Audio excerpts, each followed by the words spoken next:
नमस्कार विद्यार्थी मित्रांनो, इन्फिनिटी स्पर्धा परीक्षा अकॅडमीच्या या ऑनलाईन प्लॅटफॉर्मवर आपलं स्वागत. मी त्र्यंबक इप्पर. चला, अकॅडमी आपल्यासाठी नवीन उपक्रम म्हणजेच राज्यसेवा 2024 आणि संयुक्त पूर्व परीक्षा गट ब क 2024 या अनुषंगानं इन्फिनिटी स्पर्धा परीक्षा अकॅडमी आपल्यासाठी PYQ सिरीज घेऊन येत आहे. आपण आता कंबाईनचं संयुक्त पूर्व परीक्षेचं PYQ सिरीज विश्लेषण घेतोय.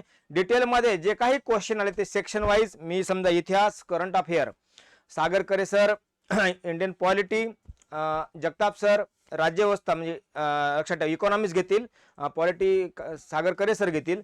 असेच पूर्ण सेक्शन वाईज आपल्याकडे PYQ सिरीजचं डिस्कशन विथ म्हणजे डिटेलमध्ये मिळेल. लक्षात राहू द्या, या PYQचा फायदा काय होतो. जे काही विद्यार्थी 24 आणि 25 ला, लक्षात राहू द्या, 24 ची कंबाईन 25 ची कंबाईन करणार आहेत, त्यासाठी त्या विद्यार्थ्यांसाठी अत्यावश्यक आहे. कारण का आपण नावच दिलंय टार्गेट 2024. यासाठी इतिहास विषयाचं 2016-17 पासून 2023 पर्यंतचे जेवढे काही कंबाईनला आणि राज्यसेवेला क्वेश्चन आहे त्याचा आपण अनालिसिस घेतोय. आजचं लेक्चर हे कंबाईनचं आहे. पेपर आहे 2017चा.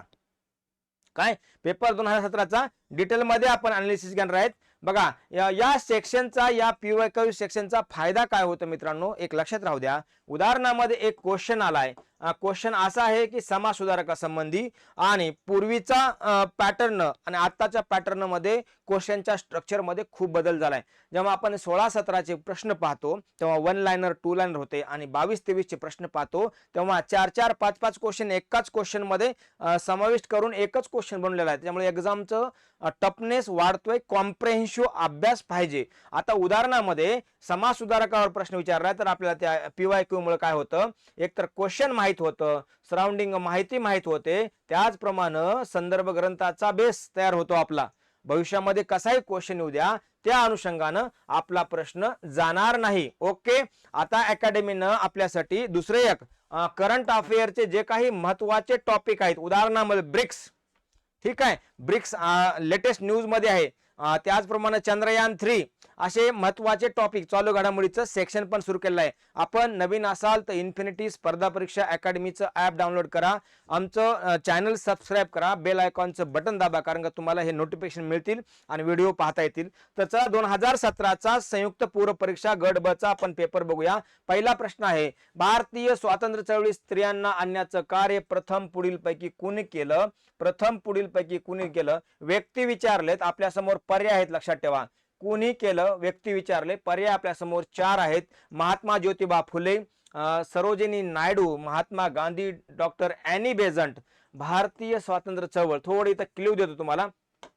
स्वातंत्र्य चळवळ केव्हाची, लक्षात राहू द्या, हेही महत्वाचं आहे. स्वातंत्र्य चळवळ, ठीक आहे, म्हणजे स्वातंत्र्य चळवळ आला प्रश्न तर 1885 ते 1947 पर्यंतचा जो कालखंड आहे, याला जो आपण नॅशनल मुवमेंट म्हणतो, राष्ट्रीय चळवळ म्हणतो, या संबंधीचा प्रश्न आहे. प्रश्न काय विचारले, स्त्रियांना आणण्याचं कार्य प्रथम पुढीलपैकी कुणी केलं?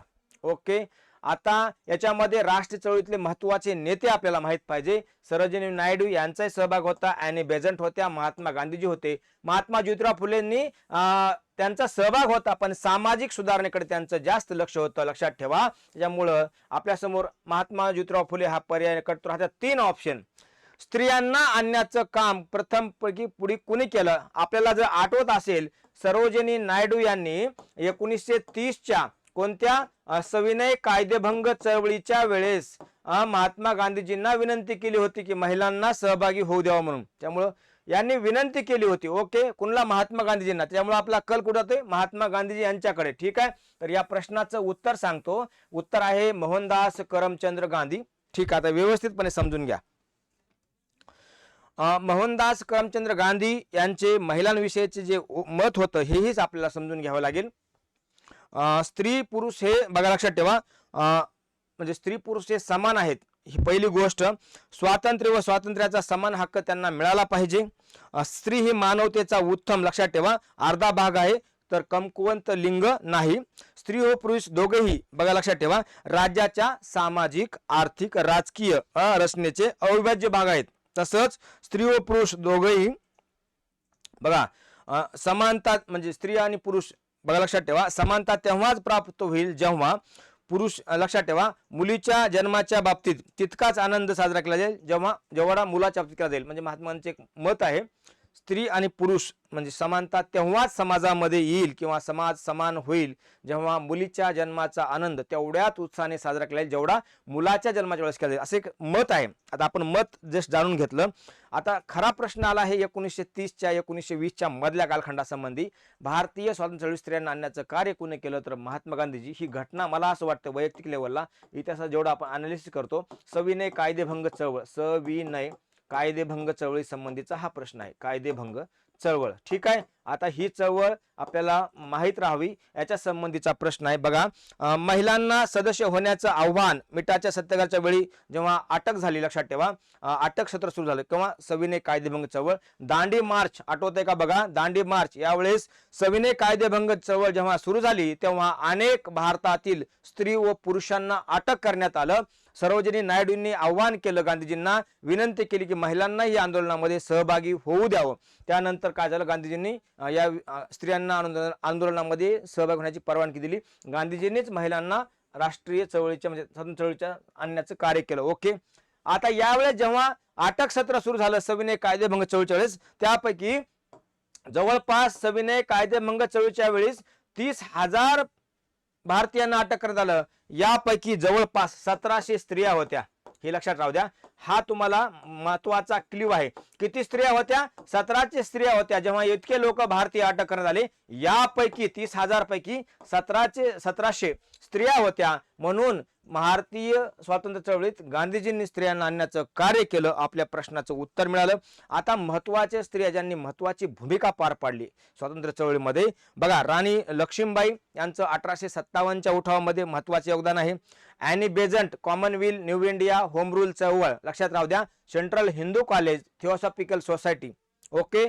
आणि लखनौ अधिवेशनाचे त्या अध्यक्षा लक्षात ठेवा 1917च्या. ओके. लखनौ अधिवेशन रॉंग, कलकत्ता अधिवेशनाच्या त्या अध्यक्ष होत्या 1917च्या. कधी? कलकत्ता अधिवेशनाच्या त्या अध्यक्ष होत्या. यानंतर सरोजिनी नायडू 1925च्या काँग्रेसच्या पहिल्या भारतीय काँग्रेसच्या महिला अध्यक्ष, 1925 कानपूर अधिवेशन. सरोजिनी नायडू यांचंही कार्य खूप महत्वाचं आहे. त्यानंतर लक्षात ठेवा, कमला नेहरू, सुशीला नायर, अनुसया साराभाई, मीनाबेन, मातंगी हजारा, हेही आपल्याला माहित राहू द्या. मातंगी हजारा भारतीय क्रांतिकारी महिला होत्या ज्या 1942च्या लक्षात ठेवा चळवळ असेल, सविनय कायदेभंग चळवळ असेल, त्या चौकीदार आंदोलनाच्या वेळी लक्षात ठेवा विरोध करताना चौकीदार आपण म्हणू चौकीदार करबंदी चळवळीच्या वेळेस विरोध करताना, ही 1942 ची घटना आहे. मातंगिनी हजारा न्यूज मध्ये पण आहे, आपल्याला माहित राहू द्या. यांच्यावर गोळ्या झाडण्यात आल्या, त्यांची हत्या करण्यात आली. अरुणा आसेपाली ह्याही महत्वाच्या होत्या. त्यानंतर विजयालक्ष्मी पंडित. ओके. आता गांधीजींचं एक स्टेटमेंट आहे, स्टेटमेंट सांगतो आणि गांधीजींचा महिला विषयीचा विचार बघा, लक्षात ठेवा. गांधीजी असे म्हणतात, ज्या विधानसभेमध्ये महिला सदस्यांचा योग्य सहभाग नसेल अशा विधानसभेवर मी बहिष्कार टाकेल. म्हणजे गांधीजी म्हणतात, ज्या विधानसभेमध्ये महिलांचा योग्य सहभाग नसेल अशा विधानसभेवर मी बहिष्कार टाकेल. मग स्वातंत्र्य चळवळीतील स्त्रिया कोणत्या? मी आताच म्हणलं, अनुसया बेन, लक्षात ठेवा, मातंगिनी हजारा, आपल्याला नावं माहीत राहू द्या. भारतीय स्वातंत्र्य चळवळ, सरोजिनी नायडू, विजयालक्ष्मी पंडित, अरुणा आसपाली, सुशीला नायर, कमला नेहरू, ॲनी बेझंट, ह्या आपल्याला नावं माहीत राहू द्या, कारण का जेणेकरून प्रश्न कसा आला तर उत्तर देता आलं पाहिजे. यानंतर पुढचा प्रश्न, 1857च्या उठावानंतर इंग्रज सैनिकाचं हिंदी सैनिकाशी ठेवलेलं प्रमाण किती? हा प्रश्न आलाय. तुम्हाला थोडक्यात क्लू देतो. 1857च्या उठावानंतर जो काही परिणाम झाला, या परिणामावर प्रश्न आहे. या उठावाचा परिणाम म्हणजे 1858चा राणीचा जाहीरनामा, ज्याला आपण म्हणतो डिक्लेरेशन ऑफ, लक्षात ठेवा, राणीचा जाहीरनामा 1 नोव्हेंबर 1858 लागू झाला. ठीक आहे. इलाहाबादच्या दरबारामध्ये पहिल्यांदा लॉर्ड त्यांनी वाचून दाखवलं. यानंतर काय बदल झाला प्रशासनामध्ये, याच्या संबंधी प्रश्न आहे. म्हणजे सैनिकाचं प्रमाण, हिंदी सैनिक म्हणजे भारतीय सैनिक व ब्रिटिश सैनिक, भारतीय सैनिक आणि ब्रिटिश सैनिक यांचं प्रमाण विचारले. बघूया आता पहिलंच प्रमाण आणि नंतरचं प्रमाण, याच्यावर प्रश्न आलाय. खरं तर 1857च्या उठावाच्या परिणामामध्ये काय बघा, कंपनीची राजवट समाप्त झाली मित्रांनो यावेळेस. म्हणजे जी ईस्ट इंडिया कंपनीची राजवट होती 1857च्या उठावानंतर समाप्त झाली आणि काय झालं, इथं ब्रिटिश क्राऊनची सत्ता आली आणि गव्हर्नमेंट ऑफ इंडिया ऍक्ट, काय गव्हर्नमेंट ऑफ इंडिया ऍक्ट हा पास झाला 1858चा. दुसरं महत्वाचं राणीचा जाहीरनामा आला. ओके, मी आताच म्हटलं. त्यानंतर भारतीय लष्कराची पुनर्रचना हा प्रश्न आलाय 2 नंबरचा. भारतीय लष्कराची पुनर्रचना इथं प्रश्न आलाय. भारतीय लष्कराची ब्रिटिश भारतीय लष्कराची पुनर्रचनेवर प्रश्न आहे. आपल्याला प्रश्न काय विचारला, इथं विचारला पुनर्रचना. त्याला इथं आपण IMP करूया. आपला क्वेश्चन इथं आहे, पण बाकी काय परिणाम झाला तेही महत्वाचं आहे. यानंतर सामाजिक सुधारणा धोरणामध्ये बदल, संस्थानासंबंधी लक्षात ठेवा आक्रमक धोरणाचा त्याग केला गेला. संस्थान हिंदू मुस्लिमा मध्ये दरी वाढत गेली. इंग्रज राजवटीबद्दल दहशत व तिरस्कार निर्माण झाला. इंग्रज भारतावरील पकड म्हणजे इंग्रजांची भारतावरील पकड अधिक मजबूत झाली याच्यानंतर उठावानंतर. आणि फोडा आणि झोडाचं जे धोरण होतं लक्षात ठेवा हिंदू मुस्लिम याच्यामध्ये आणखीन भर पडली गेली. मुस्लिम सत्तेचा अंत झाला 1857च्या उठावानंतर. बहादूरशाह जफर शेवटचा मुघल बादशाह. यानंतर राष्ट्रीय भावनेत उत्तरेत वाढ होत गेली. हे परिणाम. पण आपला प्रश्न इथं होता. प्रश्न काय होता, लष्करामध्ये पुनर्रचना यासाठी एक कमिशन नेमलं होतं. खरं तर बघा इंग्रज आणि भारतीय सैनिकाचं प्रमाण कसं होतं, सुरुवातीला वेगळ्या प्रकारचं म्हणजे भारतीय सैनिकाचा भरणा जास्त होता. 1857च्या उठावानंतर काय झालं बघा, ब्रिटिश सैनिकाची संख्या वाढवण्यात आली. थोडं व्यवस्थितपणे समजून घ्या. महत्वाचं शस्त्रगार तोफखाने हे भारतीय लोकांकडून भारतीय सैनिकांकडून काढून घेतले गेले. आणि काय केलं, आणि ते सगळे इंग्रजांच्या हाती राहतील. लष्कराचे तुकड्या किंवा ज्या काही त्यांच्या आपण ज्याला बटालियन म्हणू जातीवर निर्माण करण्यात आल्या. म्हणजे काय करण्यात आलं, सैनिकांचं प्रमाण आपल्याला जर उत्तर प्रश्न आला तर 1:2 झाले, हे सगळं ठीक आहे. परंतु पुनर्रचनेमध्ये काय केलं, तोफखाना असेल आणि शस्त्रगार हे ब्रिटिशांच्या हाती. इंग्रज भारतीय सैनिकाचं प्रमाण 1:2. आपल्या प्रश्नाचं उत्तर मिळालं. त्यानंतर आणखीन एक महत्वाचा बदल करण्यात आला. उदाहरणामध्ये लष्कराच्या तुकड्या जातीवर निर्माण करण्यात आल्या, कारण समाजामध्ये याच्यामुळे द्वेष वाढला. तसंच 1857च्या उठावानंतर सुरुवातीला जे 40,000 बघा लक्षात ठेवा 40,000 युरोपियन सैन्य होतं, याचं वाढून 1857 उठावानंतर जवळपास 65,000 करण्यात आलं. म्हणजे युरोपियन सैन्य किती 65,000 करण्यात आलं आणि भारतीय सैनिकांची संख्या कमी करण्यात आली. युरोपियन सैनिक हे बदल होता महत्वाचा. पुढं भारतीय सैनिकाची संख्या 1857च्या उठावाच्या वेळी 2,38,000 होती. बघा नव्यानं काय करायचं, बदल करून 1,40,000 करण्यात आलं. ठीक आहे, 1,40,000 हे भारतीय सैनिक. हा बदल होता भारतीय सैनिक. आणि याच्या संबंधी एक आयोग होता, आपल्याला तो आयोग परीक्षेला येतो. मित्रांनो मला हे सांगायचं होतं, पील कमिशन. काय पील कमिशन, सैनिकांच्या ह्याच्या संबंधी पील आयोग हा भारतीय लष्कराच्या पुनर्रचनेसंबंधी नेमलेली ही कमिटी किंवा आयोग होता, पील आयोग. याच्यानंतर महत्वाचं आणखीन बंगाल प्रांतामध्ये भारतीय आणि युरोपियन सैनिकाची संख्या हे महत्वाचं आहे. बंगाल क्षेत्र इथं काय केलं, भारतीय आणि युरोपियन यांचं प्रमाण थोडं वेगळा बदल केला. युरोपियन सैनिक 1 तर भारतीय सैनिक 2 असं बंगालमध्ये. आणि मुंबई व मद्रासमध्ये थोडा डेटा वेगळा होता. मुंबई व मद्रासमध्ये 1 युरोपियन आणि 3 भारतीय असं ठेवण्यात आलं. ओके, हे लक्षात राहू द्या. आणि ॲव्हरेज बदल 1:2 म्हणून आपल्या प्रश्नाचं उत्तर आहे 1:2. ठीक आहे. यानंतर पुढं महत्वाचं सरकारनं काय जातीवर मुख्यतः संघटन हे जातीवर उभारलं. ओके, सैनिकांचं धर्म प्रांताच्या आधारे Punjab battalion, Garhwal battalion, Mahar battalion, Kumaon battalion, Gurkha battalion, Sikh battalion, Rajput battalion लक्षात ठेवा, बलूच अशा रेजिमेंट निर्माण करण्यात आल्या. जवळपास 1857च्या उठावानंतर 77 रेजिमेंट बरखास्तही करण्यात आल्या होत्या. हे पील कमिशन आपल्याला फक्त बेसिक गोष्ट माहीत राहू द्या. मित्रांनो थोडा प्रश्न वेगळा होता. प्रश्न स्ट्रेट फॉरवर्ड वन लाईन होता. 1857च्या उठावानंतर ओव्हरऑल भारतामध्ये सैनिकांचं प्रमाण काय ठरवलं गेलं किंवा ठेवलं गेलं हा प्रश्न होता. काय ठेवलं गेले तर प्रमाण का तो 1:2 क्लिअर उत्तर इथं आपल्याला मिळतं. पण हे डिटेलमध्ये काय, बंगालमध्ये जर प्रश्न आला 1:2 तर मद्रास आणि बॉम्बेमध्ये किती 1:3. 1 युरोपियन 3 भारतीय, इकडे 1 युरोपियन 2 भारतीय. ओके, यानंतर सुरुवातीला एवढं सैन्य होतं युरोपियनचं, वाढवून 65,000 करण्यात आलं. 2,38,000 भारतीयांचं सैन्य होतं, 1,40,000 करण्यात आलं. हा महत्वाचा बदल होता. ओके, हा बेसिक बदल आपल्याला माहिती राहू द्या. याच्यानंतर पील कमिशन आधारे रचना बदल करण्यात आल्या. शस्त्रगार आणि महत्वाचे साठे तोफखाना वगैरे सगळा युरोपियनच्या हाती. ओके, यानंतर पुढचा प्रश्न, वासुदेव बळवंत फडके टिंबटिंब खात्यामध्ये लिपिक होते. मित्रांनो लक्षात ठेवा, हा आयोगानं प्रश्न रद्द केलाय, कारण का याचं उत्तर रेल्वे पण आहे. आपल्याला लक्षात राहू द्या. काय आणि लष्कर हे आपल्याला लष्करी पण येते, टपाल खातं का रेल्वे, ह्याच्यामुळे काय केलं आयोगानं प्रश्नच रद्द करून टाकलाय. कॉन्ट्रोवर्शियल म्हणून नको म्हणून. चला आता महत्वाचं इतिहासासंबंधीचे जे काही 5 महत्वाचे स्कूल आहेत, ज्याला आपण म्हणतो इम्पेरियलिस्ट, ज्याला साम्राज्यवादी, केम्ब्रिज विचारसरणी, साम्राज्यवादी विचारसरणी, राष्ट्रवादी विचारसरणी, साम्यवादी विचारसरणी. आता हे सगळं आणखीन एक नाव येतो सबाल्टन. काय सबाल्टन विचारसरणी संबंधित बी लक्षात ठेवू शकता. Subaltern okay. अँटोनियो ग्रॅम्सी नावाचा एक व्यक्ती आहे. सबाल्टन नाव शब्द लिहा कुठेतरी याच्यामध्ये, नंबर टाका. सबाल्टन ठीक आहे. सबाल्टन स्कूल किंवा विचारसरणी अँटोनियो अँटिनो ग्राम्सी.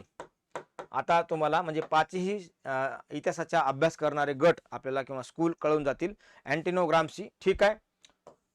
भारतामध्ये ज्ञानेंद्र दत्त किंवा पांडे लक्षात ठेवा. पुन्हा रणजित गुहा ठीक आहे. भारतीय व्यक्ती विचारलं तर रणजित गुहा हेही लक्षात राहू द्या.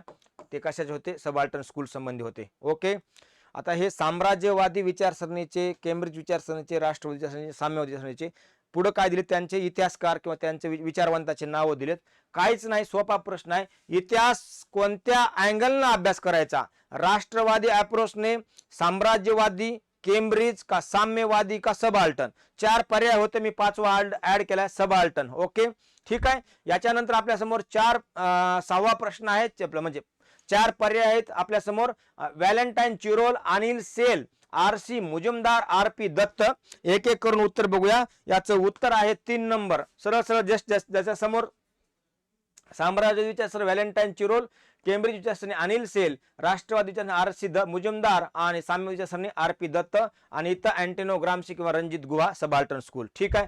आता इथं प्रश्न संपत नाही, थोडं डिटेल मध्ये बघूया काय आहे नेमकं. शेवटी हे रजनी पामदत्त, आर.पी. दत्त, एक सगळं व्यवस्थितपणे बघूया. मी थोडं इथं क्वेश्चनला वेळ घेतो तुमचा. चला आता जरा डिटेल मध्ये आपण याचं अनालिसिस करू, कारण का हे गरजेचं आहे एक्झामच्या दृष्टीनं. थोडा 2 मिनिट एक्स्ट्रा, 2-3 मिनिट एक्स्ट्रा वेळ द्या मला. नाव आलेत बघा. साम्राज्यवादी, काय साम्राज्यवादी विचारसरणी, मी शॉर्ट मध्ये लिहितो साम्राज्यवादी.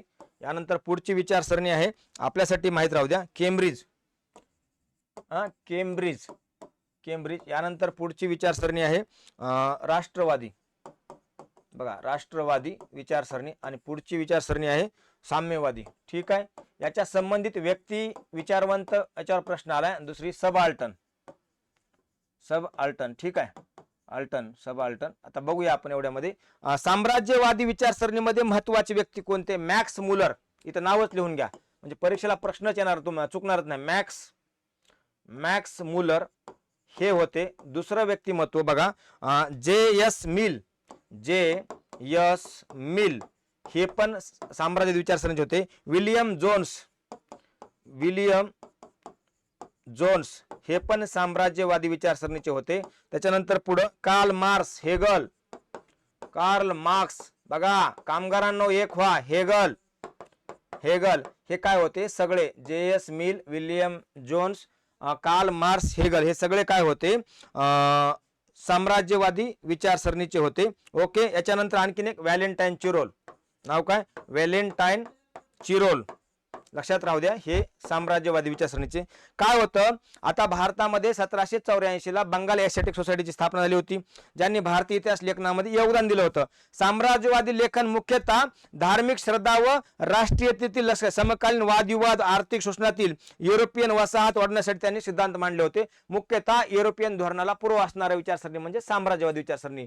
Max Muller, J S. Mill, William Jones, Karl Marx, Hegel, Valentine Chirol हे साम्राज्यवादी विचारसरणीचे पुरस्कर्ते होते. आता केम्ब्रिज विचारसरणी बघा, ज्यांनी साम्राज्यवादी दृष्टिकोनातून ब्रिटिश साम्राज्याचा अभ्यास केलाय, या संबंधी 1960 ला केम्ब्रिज, लक्षात ठेवा, केम्ब्रिज विद्यापीठात एक गट तयार झाला, याला केम्ब्रिज विचारसरणी असे म्हणतात. याच्यामध्ये नाव होतं अँड्रो गॅलाधर. लक्षात ठेवा,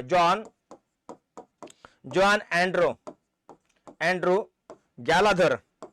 गॅलाधर हे आपल्याला नाव माहित राहू द्या. गॅलाधर आणि बघा भारतासंबंधी अनिल सेल सेल, अनिल सेल, हे आपल्याला हे नाव माहित राहू द्या, याच्यावर प्रश्न येऊ शकतो.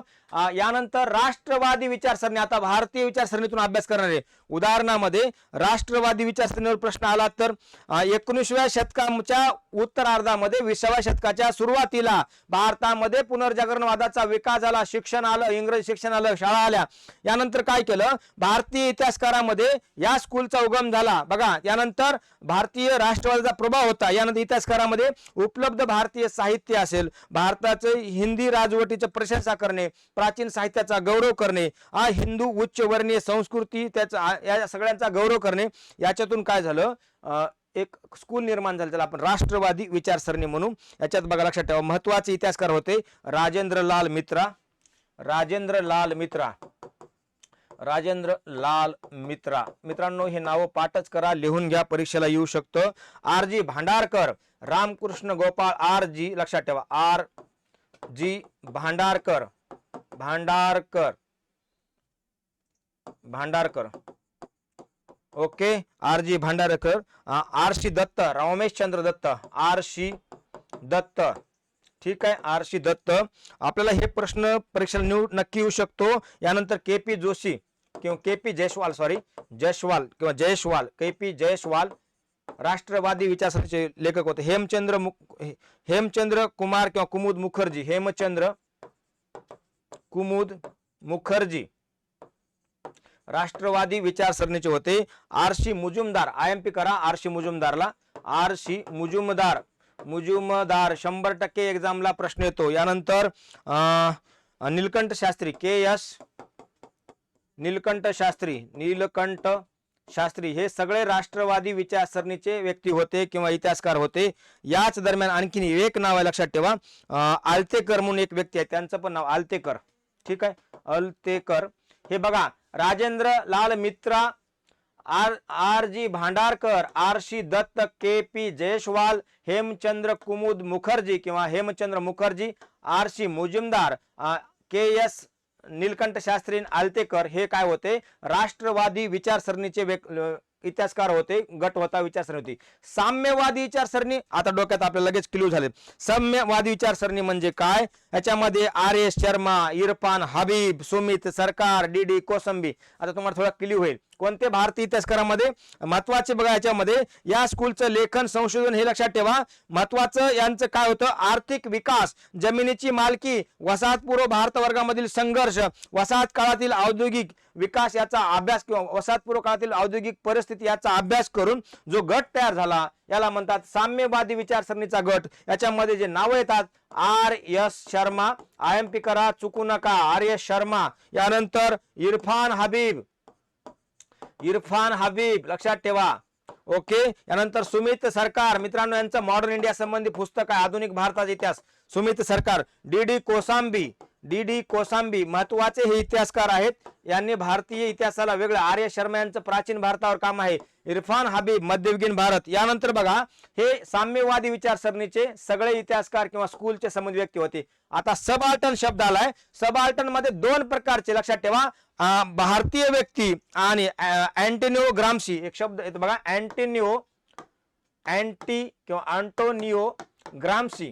काय, ग्राम्सी हे काय होते, यांनी सबआल्टर्न हा शब्द दिलाय. यानंतर महत्वाचे आणखीन व्यक्ती कोण, बघा, रणजित गुहा. काय, रणजित गुहा, भारतीय व्यक्ती रणजित गुहा, रणजित गुहा यांच्यावर प्रश्न येऊ शकतो, यांचं आता निधन झालेलं आहे. यानंतर ज्ञानप्रकाश, काय, ज्ञानप्रकाश, हे पण विचारसरणी होती सबआल्टर्न. हे 1980च्या दरम्यान भारतामधली शेवटची म्हणजे खालून वर विचार करणारी सरणी, म्हणजे लक्षात ठेवा खालच्या स्तरातील विचारसरणी म्हणतात त्यांना, खालून वर ज्याला सबआल्टर्न. लक्षात ठेवा, हे 1980ला सुरुवात झाली, 90 मध्ये याचा जास्त प्रमाणात विकास झाला.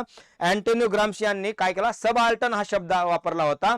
बघा, आणि याचं भारतामधले योगदान रणजित गुहा. मित्रांनो, यांना IMP करा, 2024च्या कंबाईनला राज्यसेवेला इथं प्रश्न येऊ शकतो. यांचं निधन झालेलं आहे, लक्षात ठेवा. अँटोनियो ग्राम्सी, रणजित गुहा आणि लक्षात ठेवा ज्ञानप्रकाश किंवा ज्ञानेंद्र प्रकाश. लक्षात ठेवा, हे महत्वाचे इतिहासाचे 5 म्हणजे साम्राज्यवादी, केम्ब्रिज, राष्ट्रवादी, साम्यवादी आणि सबआल्टर्न. बघा आपला प्रश्न काय होता, आता प्रश्न तुम्हाला क्लिअर झाला सर म्हणजे 5 मिनिटं 4 मिनिटं गेली एकाच प्रश्नाला, नाही हे काळाची गरज होती, हे आपल्याला एकाच ठिकाणी माहित राहावं. अनिल सेल म्हणलं की केम्ब्रिज लक्षात ठेवा. डी कोसांबी म्हणलं की आपल्याला माहित हवं द्या साम्यवादी. राष्ट्रवादी मध्ये नाव आरशी मुजुमदार येऊ शकतं. यानंतर पुढचा बघा, पुढचा प्रश्न, टाटा हायड्रो पॉवर कंपनीची स्थापना कोणी केली? दोरबजी टाटा, जमशेदजी टाटा, रतन टाटा, वीरजी टाटा. उत्तर आहे दोरबजी टाटा. ओके, उत्तर काय? दोरबजी टाटा यांनी काय केली? टाटा हायड्रो पॉवर ची स्थापना केली. एक लक्षात ठेवा. आता पुढं 27 ऑगस्ट 1859 ला त्यांचा जन्म आहे आणि 3 जून 1932 ला त्यांचा मृत्यू. कुणाचा? दोरबजी टाटा. थोडं व्यवस्थितपणे समजून घ्या. टाटा हायड्रो पॉवर जेवढं काही माहिती मिळाली 1910 ला स्थापन झाली होती. ठीक आहे. आता हे जे दोरबजी टाटा होते यांनी ब्रिटिश भारतातील उद्योग क्षेत्रातील योगदानाबद्दल त्यांना 2010 मध्येच 2010 मध्ये 1910 मध्ये ब्रिटिश सरकारने त्यांना पदवी कोणती बघा, परीक्षेला प्रश्न येऊ शकतो, नाईट पदवी दिली होती. कारण का 1910च्या दरम्यान त्यांनी जे औद्योगिक क्षेत्रामध्ये कार्य केलं होतं, ब्रिटिश भारतीय क्षेत्रामध्ये औद्योगिक क्षेत्रातील योगदानाबद्दल त्यांना नाईट पदवी ब्रिटिश भारत सरकारने दिली होती. 1907 ला टाटा स्टीलची स्थापना, काय ज्याला आपण म्हणतो टाटा स्टीलची स्थापना 1907 ला. त्यानंतर टाटा हायड्रो पॉवर प्रोजेक्ट कधीचा आहे? 1910चा आहे. यानंतर त्यांनी 1919 ला न्यू इंडिया ॲश्युरन्स किंवा इन्शुरन्स किंवा ॲश्युरन्स म्हणा याची स्थापना केली होती. त्याचप्रमाणे इंडियन ऑलिम्पिक असोसिएशन लक्षात ठेवा, जे 1924 ला ऑलिम्पिक गेमसाठी भारतीयांना सहभाग होण्यासाठी त्यांनी मदत केली होती. इंडियन, ते काही काळाचे अध्यक्ष पण इंडियन, हे माहिती राहू दे, हे गोष्ट बेसिक. ऑलिम्पिक लक्षात ठेवा, ऑलिम्पिक असोसिएशन किंवा असोसिएशन यासाठी जे 1924 ला होणार होती या गेमसाठी, या खेळासाठी त्यांनी आर्थिक मदत पण केली होती. काय नाव आहे? दोराबजी टाटा. आपला प्रश्न राहतोय बाजूला, टाटा स्टील किंवा ज्याला Tata steel 1907, हायड्रोइलेक्ट्रिक 1910, Indian institute of science Bangalore. आणखीन एक महत्वाचं यांचं कार्य होतं, इंडियन इन्स्टिट्यूट ऑफ सायन्स लक्षात ठेवा, कुठं? बेंगलोरो. सगळ्यात बेंगलोरो ही बघा सगळ्यात चांगली इन्स्टिट्यूट होती, इंडियन इन्स्टिट्यूट ऑफ सायन्स. ही 1909 ला स्थापन झाली होती. ही स्थापना दोरबजी टाटा यांनी केली होती. आता याचं 1958 ला याच इन्स्टिट्यूटला काय विद्यापीठाचा दर्जा देण्यात आला आणि 2018 ला इन्स्टिट्यूट ऑफ लक्षात ठेवा एनिमल्स ज्याला आपण म्हणतो इन्स्टिट्यूट ऑफ चांगला अभ्यास करणारा गट असं 2018 ला त्याला दर्जा देण्यात आला. पण 1958 ला विद्यापीठाचा दर्जा, 1909 ला स्थापना. सगळ्यामध्ये दोराबजी टाटा यांचं योगदान होतं. हे टाटा हायड्रो पॉवर प्रोजेक्ट हे 1910चा होता. आपला प्रश्न इथं संपवतो, परंतु त्यांचं 1924च्या ऑलिम्पिकच्या वेळेस आर्थिक मदत झाली होती. टाटा स्टीलची स्थापना 1907 ला, दोरबजी टाटा. ओके, प्रश्न संपला. पुढं 1789 मध्ये सुरू झालेल्या मुंबई प्रांतातील पहिले वृत्तपत्र कोणतं? 1789 ला. ओके मित्रांनो, आपल्यासाठी टिप म्हणून सांगतो, इन्फिनिटी स्पर्धा परीक्षा अकॅडमीच्या यूट्यूब चॅनलच्या लिस्टमध्ये वृत्तपत्राचा इतिहास म्हणून 30 ते 35 मिनिटाचं एक माझं लेक्चर आहे. भारतातील पहिले वृत्तपत्र, भारतातील पहिले इंग्रजी वृत्तपत्र, भारतातील पहिले मराठी वृत्तपत्र, हिंदी वृत्तपत्र, गुजराती वृत्तपत्र, सगळ्यांचा आढावा, त्या संबंधीचे कायदे हे आपल्याला यूट्यूबच्या आमच्या इन्फिनिटी स्पर्धा परीक्षा यूट्यूब चॅनलच्या लक्षात ठेवा प्लेलिस्टमध्ये मिळून जाईल. नक्की बघून घ्या, हाही प्रश्न इथे सॉल्व्ह होऊ शकतो. 1789 मध्ये सुरू झालेले मुंबई प्रांतातील पहिले वृत्तपत्र बॉम्बे हेराल्ड. काय नाव आहे?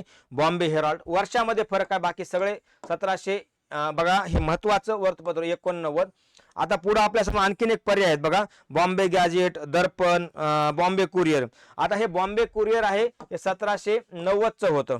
ओके, आणि दर्पण हे 1832चं होतं. आता हे बॉम्बे हेराल्डचं नंतर रूपांतर बॉम्बे गॅजेट मध्ये करण्यात आलं होतं 91 ला. 91 ला काय करण्यात आलं होतं?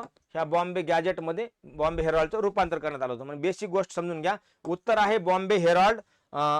आपल्याला आता हे क्लिअर होईल. बॉम्बे गॅजेट 1791, ज्या बॉम्बे हेराल्ड 89चं होतं त्याचं रूपांतर केलं. बॉम्बे कुरिअर हे 1790चं आणि दर्पण 1832. दर्पण कुणाचं लक्षात ठेवा? वृत्तपत्र बाळशास्त्री जांभेकरांचं. कुठलं? मुंबईमधून सुरू झालं वृत्तपत्र. ओके, मराठी भाषेमधलं. आता पुढे येऊया आपण. हे जे बॉम्बे हेराल्ड होतं नावामध्येच हेराल्ड असल्यामुळे इंग्लिश भाषेतलं वृत्तपत्र होतं. काय? इंग्लिश भाषेतलं. बॉम्बे हेराल्ड 1989 ला सुरू झालं होतं. 1791 ला याचं नाव काय करण्यात आलं? बॉम्बे गॅजेट. काय करण्यात आलं? बॉम्बे गॅजेट करण्यात आलं. बॉम्बे गॅजेट. ओके, ठीक आहे, बॉम्बे गॅजेट करण्यात आलं. आता याच्यानंतर महत्वाचं, आणि हेच बॉम्बे गॅजेट 1841 पासून बघा लक्षात ठेवा, काय रेशमावर कागद छापण्यास सुरुवात केली. काय? रेशमावर कागदी छापण्यास सुरुवात केली होती. ओके, आता बॉम्बे कुरिअर हे 1790 होतं. 1, 2, 3 या वर्तपत्रासंबंधीचे व्यक्ती कोण जर परीक्षेला प्रश्न आला तर विल्यम ॲशनबर्न. विलियम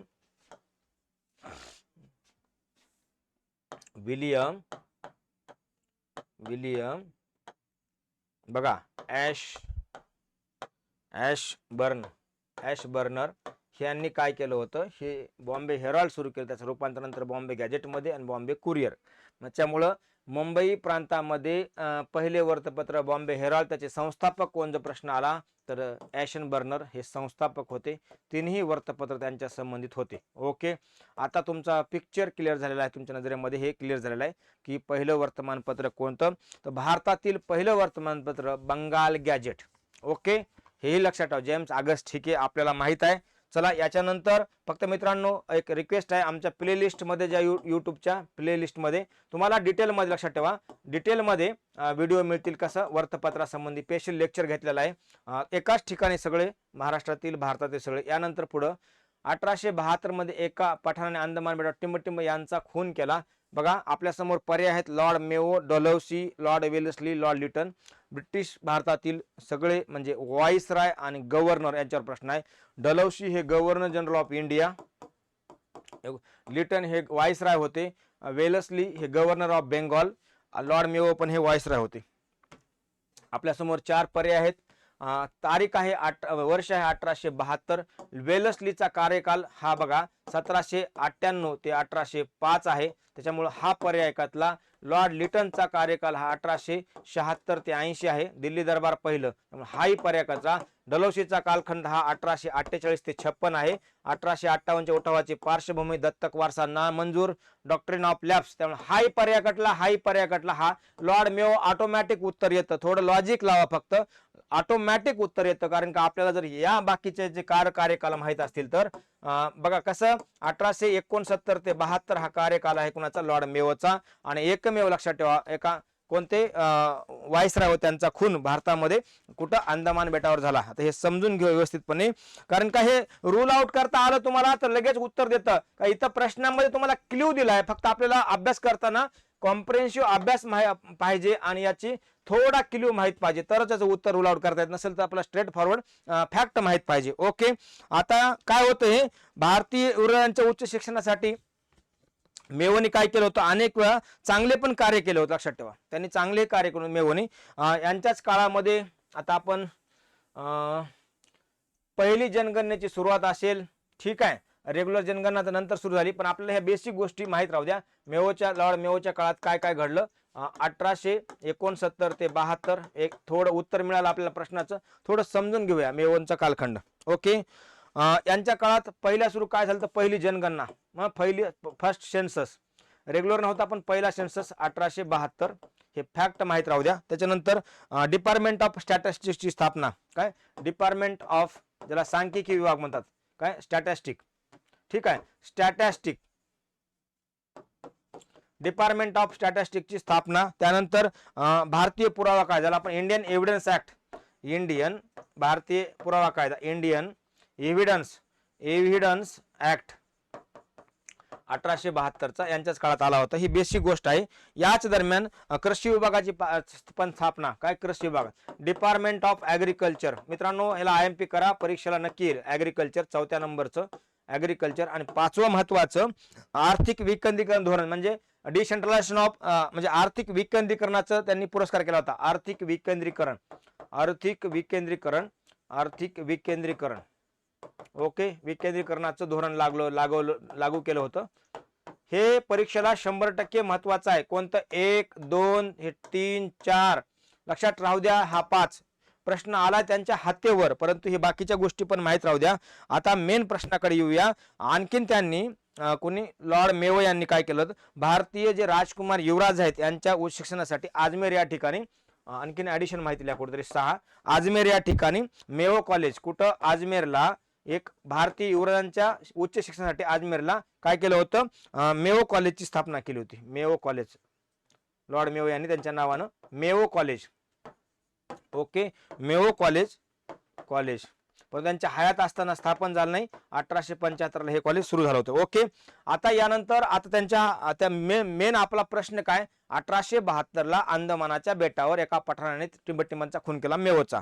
आता काय झालं, एक शेर अली नावाचा अफगाण व्यक्ती होता. कोणता, शेर अली एक अफगाण व्यक्तीने काय केलं, 1872 अंदमान बेटावर म्हणजे पर्टिक्युलर ठिकाण आहे पोर्ट ब्लेअर. कुठं, पोर्ट ब्लेअर या ठिकाणी, पोर्ट ब्लेअर या ठिकाणी लॉर्ड मेयोचा असं फिरत असताना काय केला, खून केला, हत्या केली. आपला प्रश्न इथं संपतो. पण मला वैयक्तिक वाटतंय तुम्हाला जर चांगले मार्क्स लक्षात ठेवा यावे असं वाटत असेल तर हे नक्की पाठ करून जा, 100% पाठ करून जा. ह्याच PYQचा महत्वाचं माहिती आपल्याला एकाच लॉर्ड मेयोच्या काळात काय काय घडलं ते एकाच क्वेश्चन मध्ये मी तुम्हाला सांगितलं, याच्या बाहेर क्वेश्चन जाणार नाही. ओके, त्यानंतर पुढचा महत्वाचा प्रश्न, टिंबटिंब यांच्या मते वेद हे अपौरुषेय नाहीत. चला, महात्मा फुले यांचं उत्तर काय, या प्रश्नाचं उत्तर अपौरुषेय नाहीत. स्वामी दयानंद सरस्वती, ओके, लोकमान्य टिळक, महात्मा गांधी, तर उत्तर आहे महात्मा फुले. सत्यशोधक समाजाचा तुम्ही जर कधी वाचण्यात आला असेल त्याच्या अगोदर, हिंदू धर्मामध्ये बघा वेद संदर्भ अपौरुषेयवाद हे मत मानणारे आहेत, परंतु अपौरुषेयाचा अर्थ वेद किशी बघा, वेदाची कोणी रचना केली आहे ना तर मनुष्याने नाही कोण्या देवाने.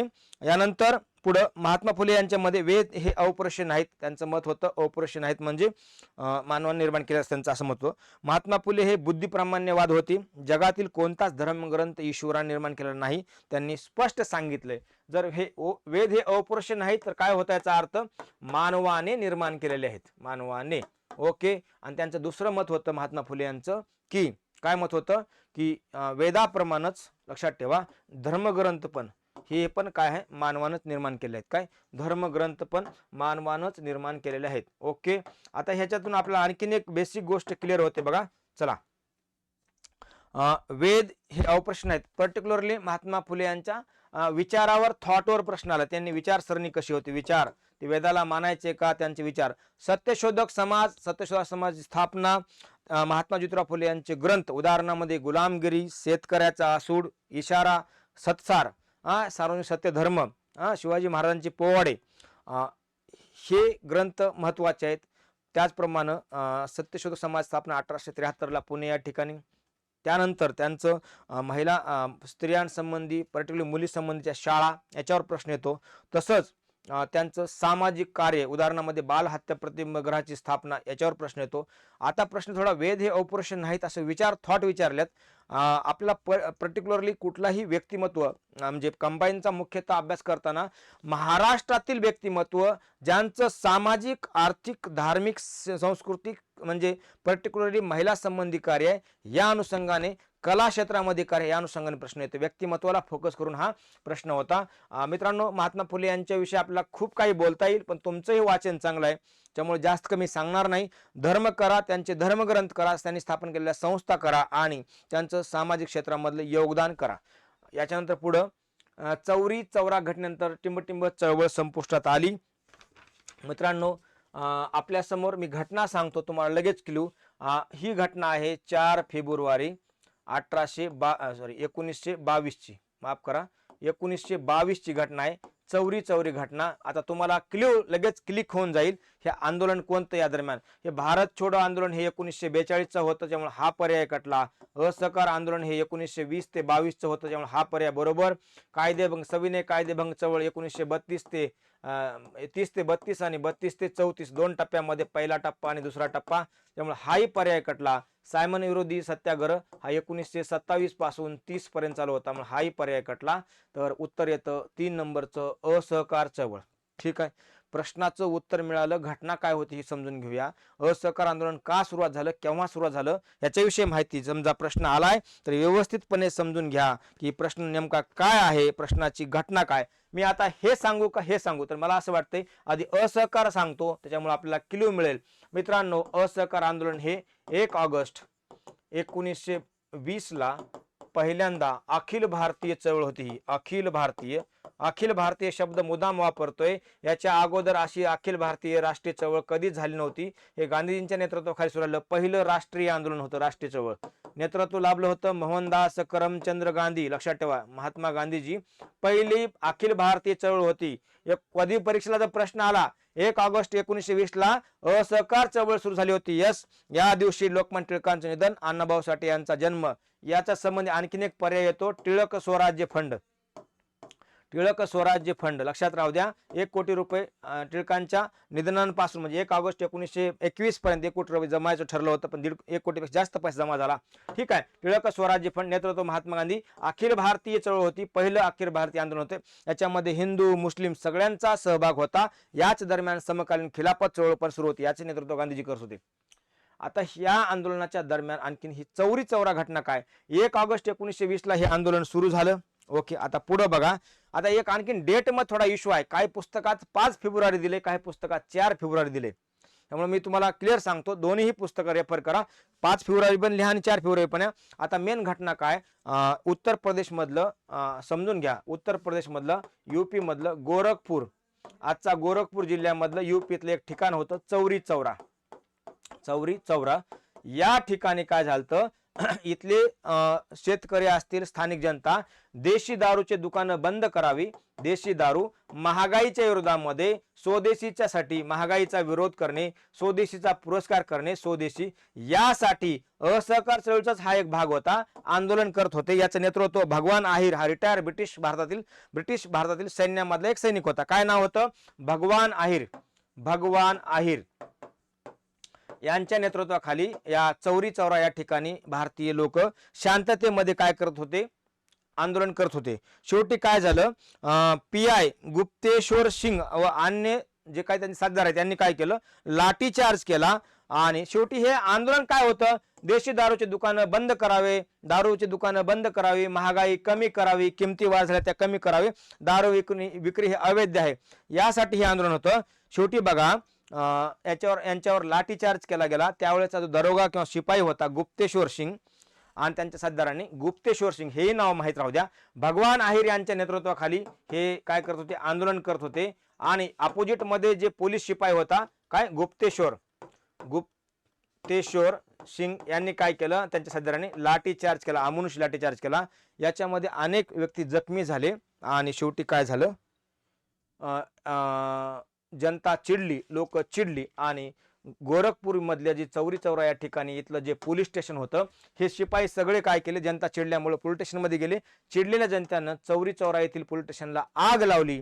याच्यामध्ये 21 कर्मचारी आणि 1 अधिकारी असे एकूण 22 लोकांचा जळून मृत्यू झाला. याच घटना होती 5 फेब्रुवारी 1922 किंवा पुस्तकात जो उल्लेख आहे 4 फेब्रुवारी 1922, म्हणून ही चौरी चौरा घटना म्हणतात. यानंतर गांधीजींनी जे असहकार आंदोलन 80 तत्वावर सुरू केलं होतं, याला हिंसेचा गालबोट लागल्यामुळं शेवटी काय केलं, आंदोलन गांधीजींनी 11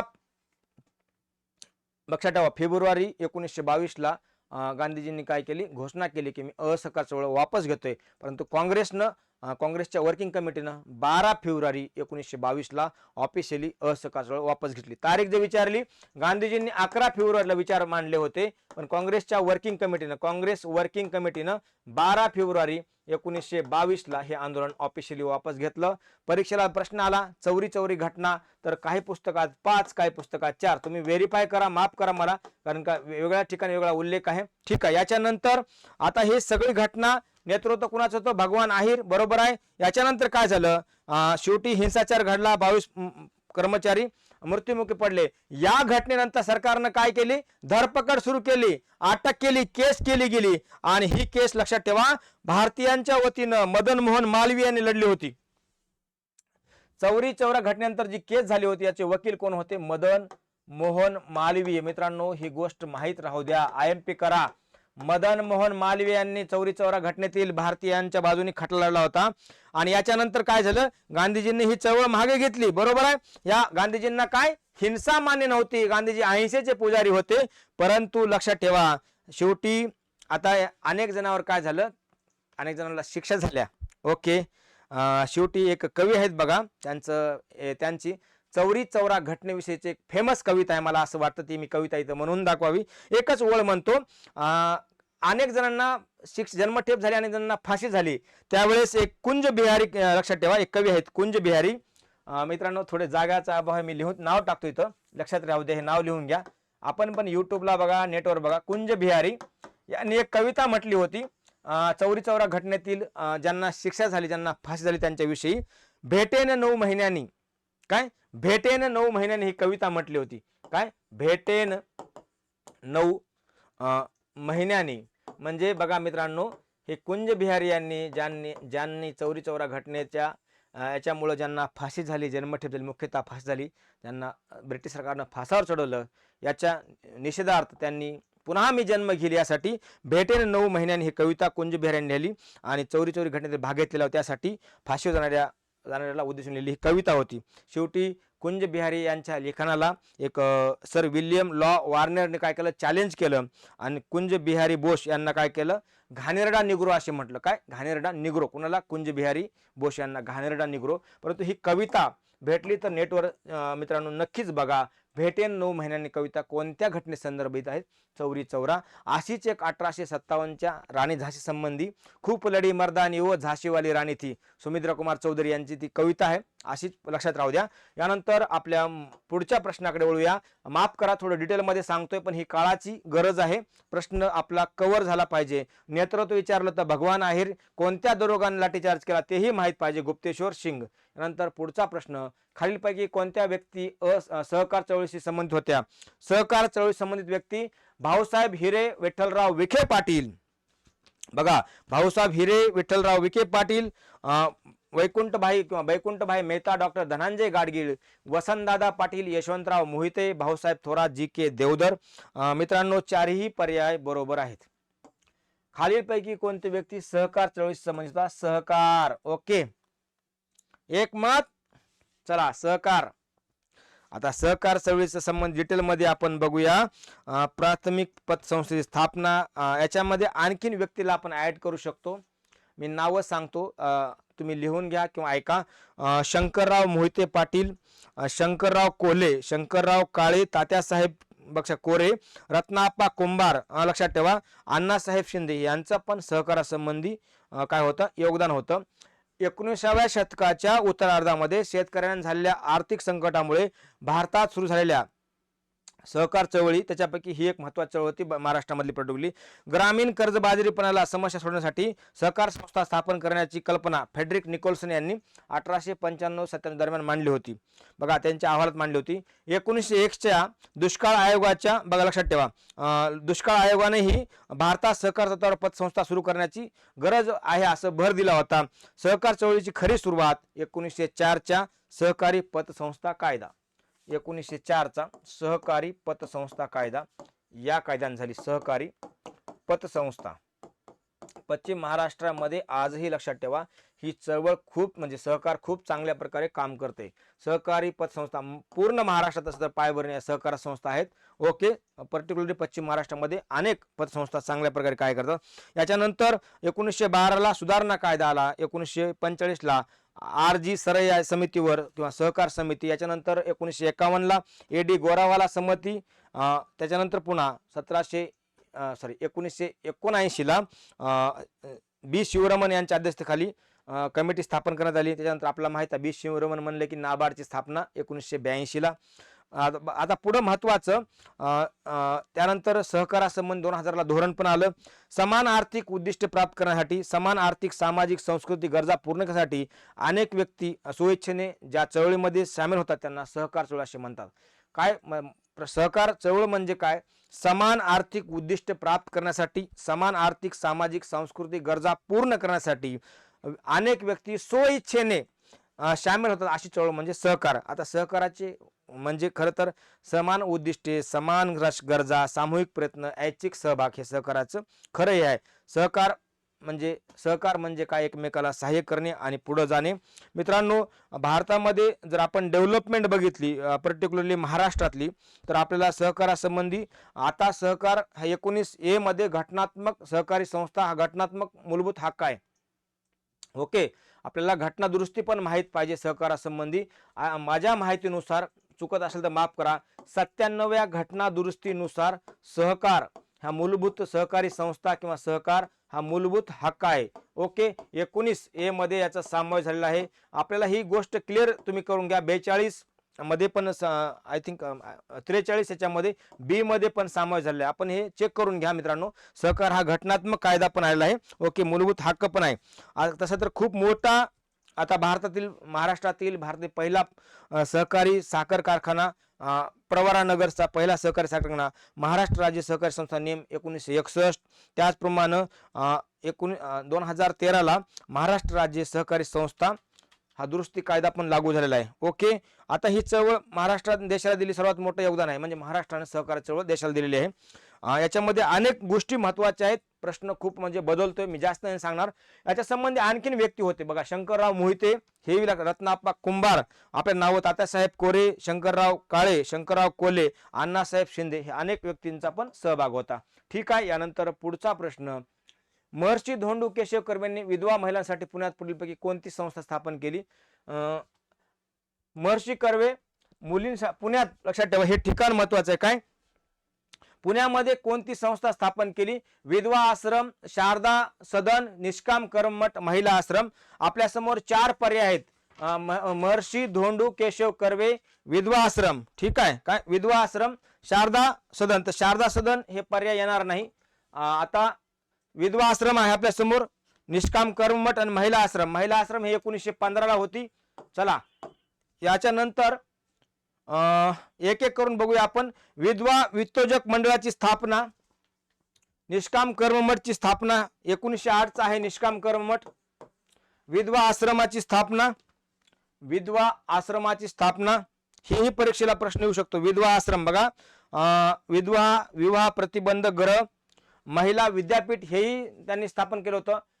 आता फक्त प्रश्न थोडा व्यवस्थित समजून घ्या. सगळ्यांचं एकच महिला आश्रम या प्रश्नाचं उत्तर आहे, परंतु आता पुण्यात स्थापन केल्यामुळे महिला आश्रम संघटना त्यांनी स्थापन केलं, तर शारदा सदन हे त्याचं उत्तर नाही. शारदा सदन हे बघा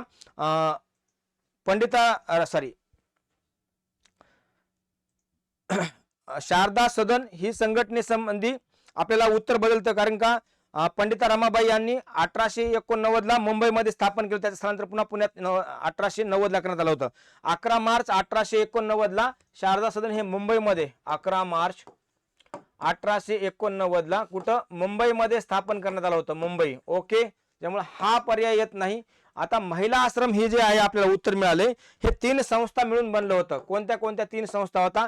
अनाथ बालिका आश्रम, अनाथ बालिका आश्रम ही पण कर्वे यांनी स्थापन केली होती. महिला विद्यालय, महिला विद्यालय आणि निष्काम कर्ममठ, निष्काम कर्ममठ या 3 संस्था, कर्ममठ मिळून महिला आश्रमाची 1915ला स्थापना झाली होती.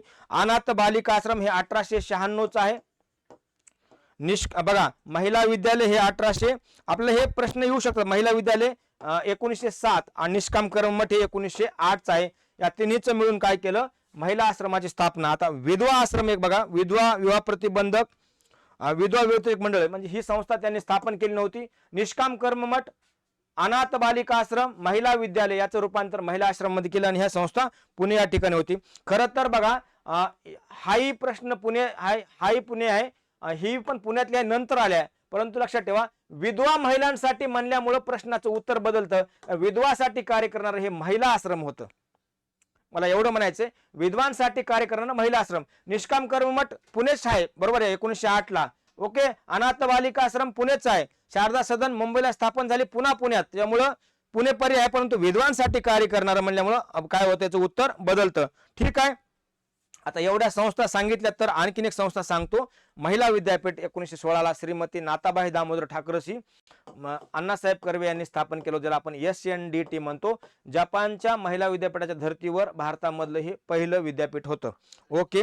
अध्यापक आणि पुढे त्यांनी 1917 अध्यापिका विद्यालय 1917 आणि 1936 बघा ग्रामीण प्राथमिक शिक्षण महाराष्ट्र ग्रामीण प्राथमिक शिक्षण मंडळ स्थापन केलं होतं 1936 आणि सगळ्यात शेवटची म्हणजे 1944 महर्षी कर्वे यांनी समता संघाचं पण स्थापना केली होती. त्याच्या बाहेर प्रश्न जाणार नाही. ओके. यानंतर पुढचा बघा लखनौ येथील 1857 उठावाचं नेतृत्व टिंबटिंब यांनी केलं होतं. लखनौ आवधची बेगम बडी बेगम बेगम साहिबा आवधची बेगम बडी बेगम बेगम साहिबा बेगम ताज. तर उत्तर आहे आवधची बेगम. ओके. लखनौचं 1857 उठाव आणि त्या संबंधीच्या नेतृत्व याच्यावर प्रश्न आहे. आता दुसरे जे नाव आहेत बघा बेगम साहिबा बडी बेगम. ओके.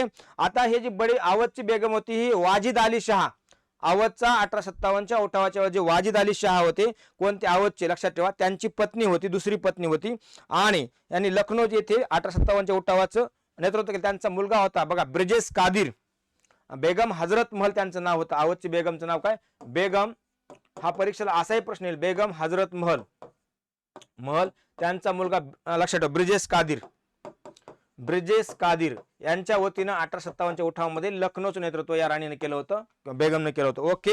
नवाब घोषित करण्यात आलं कोणाला त्यांच्या मुलाला आणि त्यांनी काय केलं उठावात सहभाग घेतला होता. जमीनदार शेतकरी सैनिकांचा त्यांना पाठिंबा होता. यानंतर पुढे बघा शेवटी रेसिडेंट बघा मध्ये काय झालं या बेगमनी प्रयत्न केले पण शेवटी हा उठाव शेवटी फसला. जनता चिडली जनतेनं रेसिडेंट जाळून टाकलं आणि शेवटी ब्रिटिशांनी काय केल्याचा बदला घेण्यासाठी परत जनरल हॅवलॉक यांच्या नेतृत्वाखाली सैन्य पाठवलं. लखनौवर पुन्हा ताबा मिळवला आणि उठाव लक्षात ठेवा काही प्रमाणामध्ये कंट्रोलमध्ये आला. शेवटी काय झालं ब्रिटिशांना अनेक ठिकाणाहून मदत मिळाली. कॅम्पबेल नावाच्या ब्रिटिश अधिकाऱ्यांना कोलिन कॅम्पबेलनं पण मदत पाठवली. शेवटी बेगम हजरत महल या नेपाळला पळून गेल्या निष्ठटल्या आणि त्यांचाच 1879 नेपाळमध्ये निधन होतं. ओके. आता बडी बेगम ताज. आता बघा औरंगजेबाची ही बेगम ताज ही काय होती भाची होती आपल्याला माहिती राहू द्या. बेगम साहिबा आता हे लय डिटेलमध्ये जाते मी मध्ययुगीन भारत इथं जात नाही. आवधची बेगम आपल्या इथं प्रश्न मिळतो. पुढं 1949 मध्ये कोणते प्रादेशिक विद्यापीठ स्थापना 49 आहे मुंबई विद्यापीठ 1857 आहे त्याच्यामुळे इथं पर्याय कटला. कोल्हापूर शिवाजी विद्यापीठ कोल्हापूर पुणे विद्यापीठ ऍक्च्युली पुणे विद्यापीठ आहे.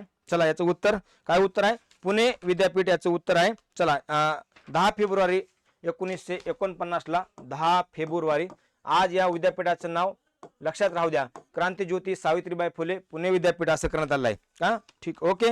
ह्याचा इतिहास थोडा वेगळा आहे. 1959 ते 78 हे नाव होतं पुणा विद्यापीठ. काय नाव होतं पुणा विद्यापीठ हे बी कुठं तर लिहून घ्या. 1978 ते 2014 पर्यंत पुणे विद्यापीठ पुणा आणि पुणे बघा पुणे विद्यापीठ आणि 2014 या नावामध्ये बदल केला गेला 9 ऑगस्ट 2014 नाव दिलं गेलं क्रांतिज्योती सावित्रीबाई फुले पुणे विद्यापीठ. क्रांतिज्योती सावित्रीबाई फुले लक्षात ठेवा पुणे विद्यापीठ असं नाव पुणे विद्यापीठ असं नामांतरण केलं गेलं. हे आपल्याला बेसिक गोष्ट माहित राहू द्या 1, 2 आणि 3 हा बदल होता पुणे विद्यापीठाचा हा पूर्ण इतिहास. ओके. याच्या बाहेर प्रश्न जाणार नाही. कोल्हापूर विद्यापीठ लक्षात ठेवा शिवाजी विद्यापीठ कोल्हापूर हे 1962 आहे. मुंबई विद्यापीठ 1857 आहे आणि अमरावती विद्यापीठ झाला संत गाडगेबाबा विद्यापीठ अमरावती म्हणतो हे विद्यापीठ 1 मे 1983 आहे. ओके. त्याच्यामुळं आपल्यासाठी ही बेसिक गोष्ट माहिती राहू द्या. याच्या बाहेर प्रश्न जाणार नाही. शिक्षणासंबंधीचा महाराष्ट्र इतिहासावर प्रश्न होता. त्यानंतर पुढं 1908च्या कायद्यात कडक तरतुदीमुळे पुढीलपैकी कोणत्या वृत्तपत्राचे प्रकाशन बंद केलं.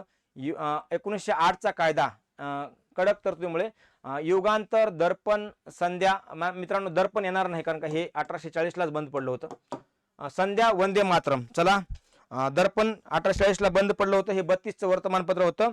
ओके. युगांतर संध्या आणि वंदे मातरम आपल्या समोर 3 पर्याय आहेत तर लक्षात ठेवा ACD हे उत्तर बरोबर आहे 1908च्या कायद्यानं. आता युगांतर बारेंद्र कुमार घोष आणि भूपेंद्रनाथ दत्त यांचं होतं. त्याच्यानंतर संध्या ब्रह्मबांधव बांधव उपाध्याय यांचं होतं, उपाध्याय यांचं होतं. आणि वंदे मातरम, ऍक्च्युली वंदे मातरम 3 होते, आपल्याला हेही समजून घ्या, 1906 1909. चला, बंगालमध्ये अरविंद घोष, बिपिन चंद्र पाल, लक्षात राहू द्या. यानंतर पॅरिसहून मॅडम भिकाजी कामा यांनी वंदे मातरम. तसंच लाला लजपत राय यांचं पण वंदे मातरम. आपल्याला ही बेसिक गोष्ट माहीत राहू द्या. आणि जे युगांतर आहे याच्या संबंधी व्यक्ती बारिंद्र कुमार घोष आणि भूपेंद्रनाथ दत्त. काय बारिंद्र कुमार घोष आणि भूपेंद्रनाथ दत्त, लक्षात ठेवा, हे विवेकानंदांचे भाऊ होते. आपल्याला हे पर्याय आपल्याला ACD. ओके, हे 1832 होतं आणि 1840लाच बंद पडलं दर्पण. ठीक आहे, बाळशास्त्री जांभेकरांचं दर्पण. ठीक आहे. यानंतर पुढचा प्रश्न, ब्रिटिश साम्राज्यशाहींनी कोणत्या कायद्याने, आजच्या लेक्चरचा शेवटचा क्वेश्चन, कोणत्या कायद्यावर ईस्ट इंडिया कंपनीकडून भारताचा कारभार हाती घेतला? 2दा प्रश्न आलाय. 1857चा उठाव. ब्रिटिश साम्राज्यशाहीच्या कोणत्या कायद्याने ईस्ट इंडिया कंपनीकडून भारताचा राज्यकारभार आपल्या हाती घेतला? सरळ प्रश्न आहे.